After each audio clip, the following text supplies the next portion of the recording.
localmente nosotros como empresa los hemos desarrollado porque, digamos, tenemos el input de la corporación. Sin embargo, al buscar material local, desafortunadamente no hemos encontrado mucha información y la poca que se encuentra está en inglés. Y como usted mencionaba ciertamente, están adecuados básicamente a realidades muy distintas a Perú, ¿no? Por ejemplo, hablan de tornados, huracanes y demás. Entonces, eventos que no son pues aplicables a nuestra realidad, ¿no? Sí, correcto. Bueno, ojo, cuando hablamos del análisis de riesgo, ¿no? Si bien es cierto, eh, cuando nosotros tomamos el material original, es material americano, donde tienen una serie digamos, de situaciones que normalmente acá no se presentan, pero el concepto de estas, digamos, de estas directrices o estándares internacionales es: evaluemos todo aquello que nos pueda afectar. O sea, no es que nosotros tengamos que evaluar por tornados, ventiscas, eso que no. Si en el sitio donde trabajamos se dan esas situaciones, tenemos que tomarla en consideración. Si no, de repente, en Estados Unidos el tema de, como acá lo llamamos, huaicos o deslizamiento de terreno, de repente no es tan común como acá, por ejemplo. Entonces, lo que tenemos que hacer con la información que tenemos, con estos estándares, es adecuarlos a nuestras realidades.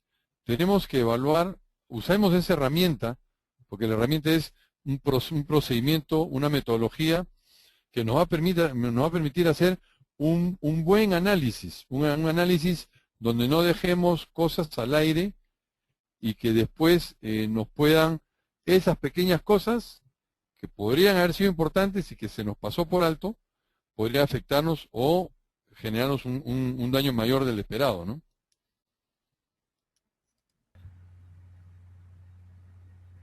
Ricardo Núñez, ok, acá está su pregunta. Dice, ¿qué es la guía GRE? ¿Cómo funciona y de qué se trata? Ya.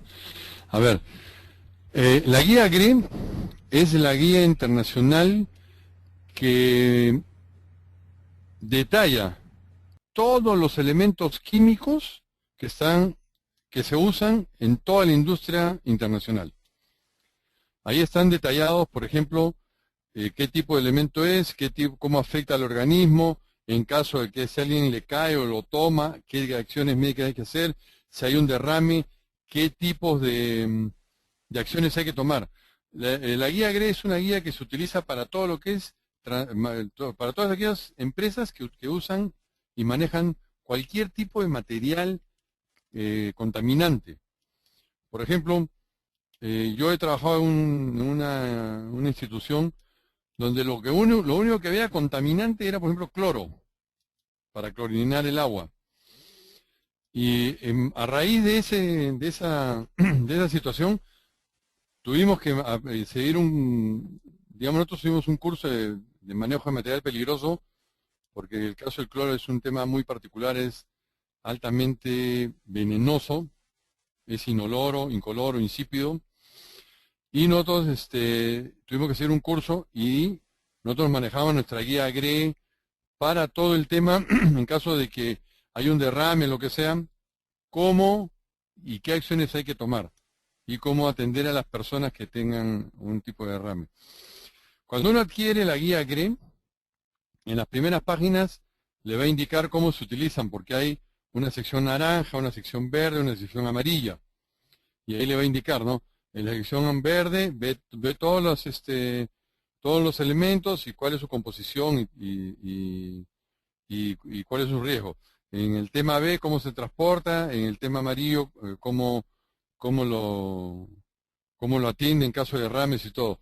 Y adicionalmente, la misma guía les muestra y les indica cuando uno tiene la particularidad de manejar estos productos, los transportistas manejan unas guías para el traslado y en algunos casos la disposición de estos elementos. Entonces, acá en la guía les indica cuáles son esos formatos de estas guías y cuáles son las responsabilidades que uno tiene con echan. ¿Eso por qué? Hay algunas situaciones en que, por ley, por lo menos aquí en el Perú, por ejemplo, cuando uno manda a desechar elementos contaminantes, llámese cloro, llámese algunos elementos radiactivos, lo que sean, cianuro, ¿ok? Uno tiene responsabilidad de hasta 10 años después de la disposición por esos elementos. ¿Y esto por qué? Para que el sitio donde se haga la disposición y quien les transporte a ustedes los materiales estén debidamente certificados que pueden realizar este tipo de actividad. No vaya a ser que venga alguien que diga, sí, yo me lo llevo, no hay ningún problema, y le entregan una guía y después lo terminan tirando en cualquier río, generando un problema, y uno también tiene, digamos, responsabilidad compartida, ¿no? Para eso sirve la guía GRE, básicamente. Sí, profesor. Tengo entendido que para todo este tipo de emergencias se debe conformar un equipo. A su entender, ¿cuál sería la mejor conformación de ese equipo? ¿Quiénes lo tendrían que integrar? O sea, ¿cómo tendría que estar integrado ese equipo que tendría que responder a las emergencias? Ya, gracias por la pregunta. Acá hay que entender dos cosas. Cuando hay un desastre, ¿ok? Normalmente se forman dos equipos. Un equipo que se llama el equipo de manejo de emergencia, que es el equipo que atiende directamente la emergencia que se presentó, llámese el tema de evacuación, atención de incendios, la búsqueda de personas de estructuras colapsadas, evacuación de heridos, atención de heridos de zona de triaje, etc. O sea, ese es lo que se llama el grupo ahí está digamos un encargado que es el jefe de manejo de emergencias. Y luego hay digamos una entidad superior que es el equipo de manejo de crisis. El equipo de manejo de crisis se recomienda de que debe ser básicamente, o debe estar conformado básicamente por las mismas personas que dirigen la empresa. Es por eso que cuando empezaba mi exposición les manifestaba que es importante para tener éxito en todos estos temas de recuperación de negocio, de que la más alta gerencia, la más alta dirección esté comprometida con este tipo de cosas. Entonces, cuando hablamos ya de desastres, se conforma un equipo de manejo de crisis. Este equipo de manejo de crisis debería estar conformado básicamente por las mismas personas que llevan a cabo la dirección de las empresas.